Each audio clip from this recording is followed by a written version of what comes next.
Hi folks, you're with Tacitus Today, your pushback channel. Thank you for joining this audio radio live stream. In this essay, I'd like to talk about why is Africa, or more importantly, sub-Saharan Africa, dirt poor? Why is it, basket case dirt poor, and why has it been so for so very long? Now, a team of academics from the Northeast United States, so we're talking New York to Boston type thing, full of lefty, liberal, social justice warrior types, formed a sort of a committee, an investigating committee or a team that was going to investigate why sub-Saharan Black Africa really is dirt poor. Now, when you look at the people that they assembled to do it, they're to do this work, you can be fairly sure that before you even look at anything else, that the outcome and the conclusion they want to reach is predetermined. So they're pretending to investigate this and forensically examine and all this sort of stuff. But really their precondition is that no matter what happens, Black people are not to blame. Not to blame. Only fucking Hitler would say Black people were to blame. So these are good people doing this thing. So Black people are not, they are in no way, Black people are in no way responsible in sub-Saharan Africa for the financial, the crummy financial conditions and circumstances there at all. In no way are Black people responsible or accountable, nor did they contribute in any way to it. They're victims of evil fascist Nazi white supremacist racism. They pretend that's not where they're going with this, but they just move through they sift through very, very careful cherry picking and shrugging off big issues as really being nothing. For example, the massive corruption in Africa. That's not really, we can get past that with just a couple of words. So there is some corruption in some places, but evil whitey is the one that's, so they're very, very, very sort of focused on it has to be whitey, or just sheer bad luck. So anyway, this committee goes about it. Now, the smart thing to do, you'd think, with this sort, it shows how far academic work has declined. There is no desire or intention to actually look at the hard evidence, really put it all together and reach a conclusion that because if you can't identify the problems or the faults, then you can't correct them. And these people have no intention of finding the. Now let's have a look at the people they've put together. So the first one is a former academic from a communist country. He was just began his academic career as the Soviet Union fell to pieces. So and he is a devout socialist communist. He believes that it's a great tragedy that the communist system fell to pieces.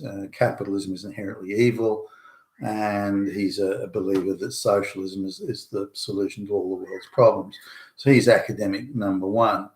The next one is someone who's employed effectively as a shill in the academic world, as a shill for diversity, equity, inclusion, equal outcomes. He's a firm believer that Blacks have been held back and held down and prevented from succeeding by evil whitey. So he's a shill for that sort of stuff. Then there's a Jewish homosexual academic who's also an activist, and again very much a believer that Blacks have been disenfranchised and prevented from succeeding by evil racist whitey. And then to top it off, to give it the it's the patriarchy, to give it that, there's a Jewish lesbian that's added to the mix. So that's the group. So, again, you don't really need to think too hard about this as to what conclusions they're going to draw. Now, this is a tragedy in itself because they're academics or passing themselves off as academics. I and any onlookers should be able to say, well, these people will, without fear, favour or prejudice, search for the facts and report them, as an academic scientific study, if you will. We should presume that straight away. And there was a time when, by the way, we all could presume that, but those times are long gone. I know before I even read what it is they've produced or look at their reasoning or their rationale. I know by looking at the people involved who've been handpicked, let's face it, to reach a predetermined conclusion. I know just by looking at the people involved that they will produce and go through the matters, go through this study. It's not a study, go through the exercise as a matter of ideology rather than fact or any sort of reality. And indeed, they don't disappoint in that regard. So let's go through their rationale. So they start off by saying that Africa was just through sheer bad luck. It was just in the wrong place. So none of the trade routes, nobody wanted to go there. Nothing was happening, and so this was why Africa didn't develop initially. They just sheer bad luck. They're just in the wrong fucking place. If you look at the old Silk Road, that sort of thing. If you look at the trade, say, between Europe and the Americas, just Africa was in the wrong fucking place. Then they pivot and say that suddenly Africa was in exactly the right place when it came to the slave trade. Now you can't have it both ways. Either it was in the wrong, in the wrong place altogether, or it was in the right place. Or why was the slave trade and the trade around the Arabs, the Arab traders going along the east coast of Africa, and that's why was that happening? That is ignored and just no. And they're more than happy to engage in the most stunning hypocrisy here.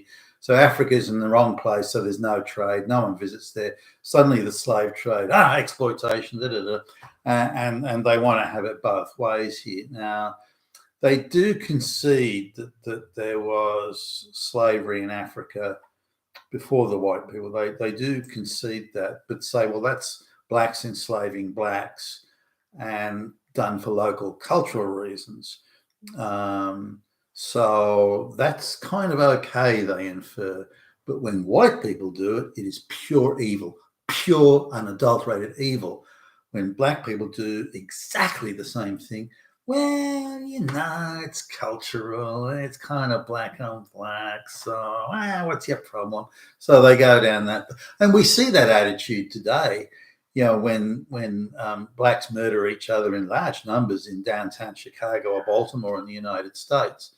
Or even you see knifings in London where not in every instance, but nearly every instance, it's blacks murdering each other. Media don't care, government don't care, politicians don't seem to care. No one really bothers about it. Where if a white person's involved, or a white person is the perpetrator, international screaming headlines. So very, very, and these activists doing this study about Africa pretty much follow along that same format, as long as if the crimes are truly heinous, bordering on the genocidal, such as the wiping out of the pygmies or something. No, they're both black. So really, what's the problem here? So again, this prejudice of they're out to discover this evil racism and prove it, rather than deal with the facts that are in front of them. So they're claiming Africa was just sheer bad luck. They're in the wrong fucking place, which is bullshit, by the way, absolute bullshit. But nonetheless, let's go with that.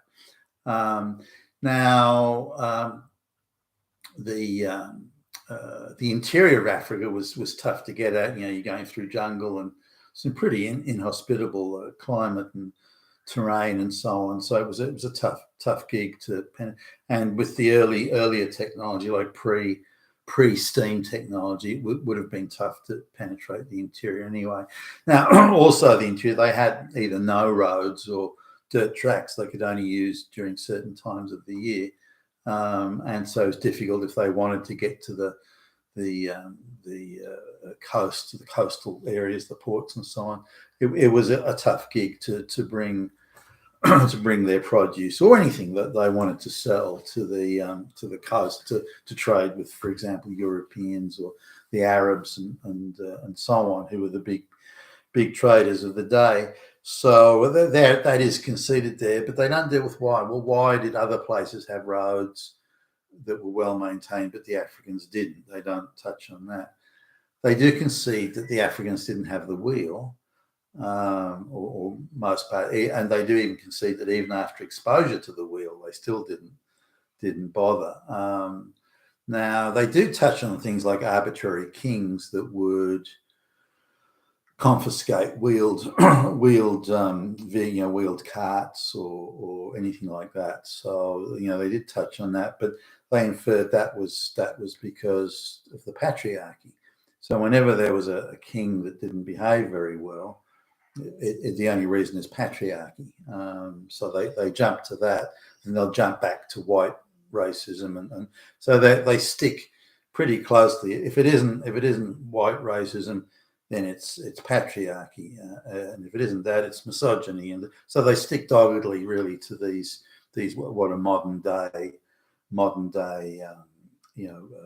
ideological activist type talking points.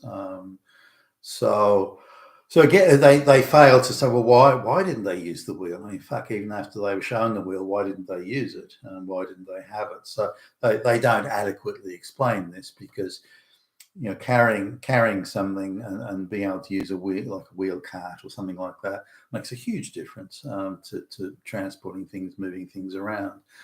Now they jump straight from that, saying, well, because they didn't have wheeled vehicles, they tended to stay in small communities that were somewhat self-sufficient, because as soon as they would try and congregate in a popular, like a population centre, the king would, because he was a misogynist and patriarchy, would act arbitrarily and steal all their shit.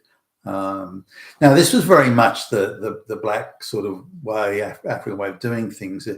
Rather than make it yourself, why don't you steal it if someone else has it? And if you got more dudes with spears than the other guys have, then you can do that. So this was something that was across Africa all the time. Something the first white sort of explorers sort of commented on. These people are constantly stealing each other's stuff, to the point where no one really bothers to make anything anymore, or build anything, or engage in agriculture. As soon as you build something that you can't move, put in your back pocket and run off quickly, as soon as you create anything, again, it could be just cultivating an area with crops, someone else is going to try and steal it by force. So they gradually develop this idea, well, why bother? Rather than stopping that behavior, they continue with it, even to the present day. And you still see this in, again, the Baltimores and the New Yorks and the Chicagos. Why bother about doing it yourself? Why not just steal it from someone else? And you still see that today. So it's very much a mentality that seems to exist in such communities. So they didn't. So it's bad luck, and then it was patriarchy and misogyny, and then it was slavery. So they cite slavery as being key to keeping Africa poor. This is, of course, quite absurd. Some of the richest African sort of principalities and kingdoms and whatnot, areas of the time, were places where slavery was practiced, and where they sold typically slaves to the Arabs, and to a much lesser extent to the Europeans. Now, the Arabs were a little different. They would typically castrate the male slaves that they captured and keep the black women for concubines. A lot of these concubines were the offspring of in the event they had children. A lot of those were killed at birth. So there's very little evidence, hardly any evidence of black people, outside of those East African states that are also, Ethiopia and down around there. So there's very little sort of evidence or continued evidence of the many millions of black slaves that were, there's between 4 and 5 times, depending on whose numbers you're going to look at, of black slaves were traded into what today is the wider Arabian region than were ever taken to North America or the Caribbean by the European slaves. But it's only the European slaves slave trade that seems to be focused on these days. And again, this sort of study doesn't disappoint. They hold white people as being uniquely culpable, and gloss over this idea that the blacks sold sold their fellow citizens, if you will, to the white Europeans without the slightest sort of, they didn't turn a hair. It's definitely no conscience pangs going on there. The trading of slaves was as normal and a standard aspect of commerce in Africa as anything else. Now, even back then, you're looking at typically one woman would have multiple sexual partners and would have 5-6 children per woman. So now there was high mortality rates, but the birth rate was huge. So it wasn't unusual for one woman to have 10, 11 children in her lifetime. Now again, half of those may die of disease and whatnot, but then a vast number would survive. And the black people were very hardy, which is why they were selected by the Europeans to do the work in the plantations. Everyone else, was dying off from disease and the heat and whatever. But the black workers survived, which is again a very big part of the reason why they were selected, or why they were suitable for the work on the plantations in North America and South America and the Caribbean. So they gloss over these things and again just make out that it's evil, racist whitey, and the sole purpose that whitey came to get the black slaves was only because of racism, no other reason. And again, so it's a very dishonest portrayal. And again, their determination is to prove, if not bad luck, it's racist whitey. So then they go to, they still don't explain why sub-Saharan Africa is so poor, why they're not developing any of their resources in the same way the Europeans did, why they're not cutting irrigation canals and they're also claiming that they insist that they keep coming back to the Sahara Desert. So, well, look at the Sahara Desert. Africa has no arable land. All the land's bad. Look at the Sahara Desert. With ignoring just how much when the Europeans came in places like modern day Zimbabwe used to be Rhodesia and many other places around Africa. When the Europeans came, they found vast tracts of very good quality arable land that was useful for large scale farming, and they turned those areas into bread baskets with huge exports of grain and various other produce around the world and around the rest of Africa. They gloss over that. So, well, Africa really had no arable land, so they kind of couldn't grow crops, which is why they have dispersed communities. I mean, that's an absolute lie. That is an absolute fucking lie. They make out that the whole of Africa is a Sahara Desert. What bullshit. So that they go on in that line, ignoring completely the vast agricultural estates that the Europeans built. They don't explain why even with the limited technology they had, why the Africans didn't invest in things like, they say, well, the Africans had no rivers and they couldn't do anything. No, that's utter and absolute bullshit as well. So they rely heavily on ideological assertion and outright lies, very typical of the sort of game that they're up to. So then it comes to the colonial era itself, where they say, well, Africa was poised, ready to become rich, and why didn't the white people just give all their technology to the Africans? Well, it wouldn't have made any difference. And even today, talking to people who Western companies that have mining operations, whatever, in Africa, they just cannot leave things like equipment maintenance and upkeep to the locals, even locals that have been theoretically trained. They just can't do it. Same with even simple things like maintenance of motor vehicles. They find that the locals just won't bother changing the oil in the car or putting fresh oil in and things like that. That they have to have effectively European oversight. Otherwise, your machinery will break down. They don't clean it, they don't maintain it, and so on. Insisting that even today that's the case. So imagine what it would have been like with the newer technologies of steam trains and things like that. They insist that whatever technology the Europeans did bring, to Africa was only there to exploit the poor Africa, to oppress and exploit by Nazis. So okay, let's suppose that the main purpose of putting in a rail track was to say move, say I don't know, mining, stuff that was mined or grain or something like, to move it to the ports. But again, that whole thing, the port was built by the Europeans. All the infrastructure, the roads, the rail, the steam, everything was built by Europeans. You'd think that the local black people would look at that and go, holy crap, why can't we make that stuff? Why don't we organise and get together to make this sort of things? Look how advanced those Europeans are. Wow, we're still in the Stone Age. Look at those guys. You think that would motivate them. But instead, no, they were happy to take it and happy to use it, but not they couldn't be bothered making it themselves.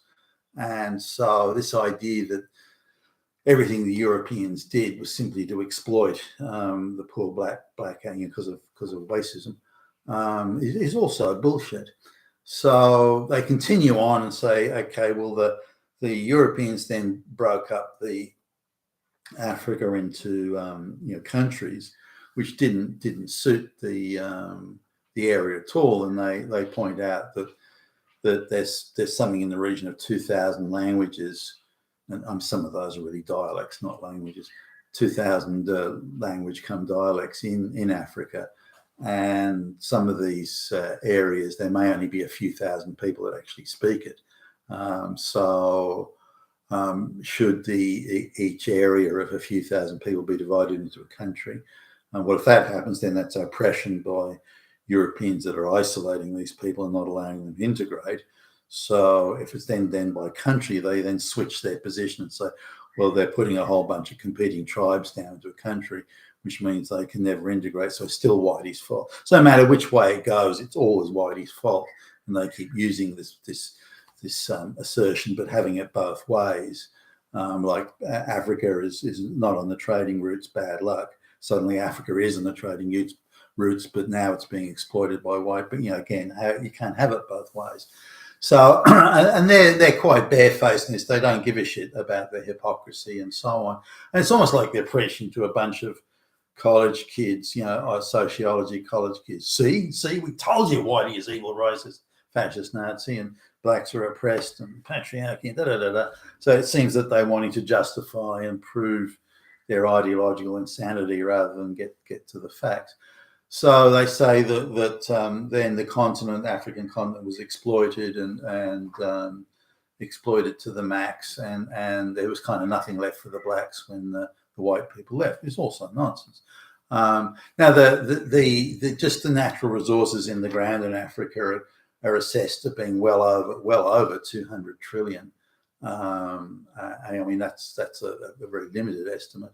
So there's a vast amount of wealth in Africa in the ground, and a lot of vast areas of prime agricultural land that are not being cultivated. So Africa has the potential to be reasonably well off, but it's not the case.